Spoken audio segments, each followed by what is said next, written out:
প্রায় ৪,০০০ গরুর খামার বদলে দিয়েছে মাদারীপুরের শহর গ্রামের চিত্র। প্রতি বছর কোরবানি আসলে কোটি কোটি টাকার বাণিজ্য হয় এসব খামার ঘিরে।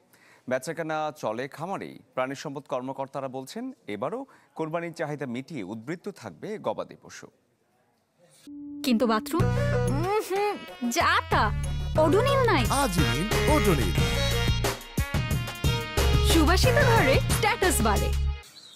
সজীব হোসেন সাদ্দাম আজ থেকে ৬ বছর আগে ১৫টি গরু নিয়ে শুরু করলেও এখন তার খামারে গরুর সংখ্যা ৪০টি।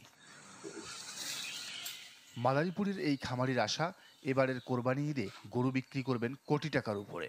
নিজের স্বাবলম্বী হওয়ার জন্যই এই গরুর খামারটা করি। তো এখন মোটামুটি বছর প্রায় ১.৫ কোটি টাকার মতো বিক্রি হয়, কেনাবেচা হয় এখানে, এবং এই থেকে প্রায় ৫-৬ জন লোক কর্মসংস্থান হয়েছে।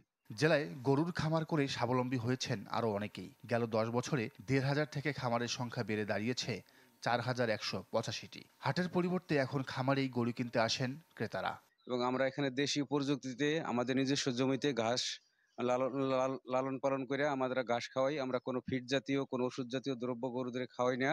গরু খামারের কারণে আমাকে সংসার চলে, আলহামদুলিল্লাহ ভালো আছি। জেলার চাহিদা মিটিয়ে কোরবানির পশু উদ্বৃত্ত থাকবে বলে জানান প্রাণী সম্পদ কর্মকর্তা।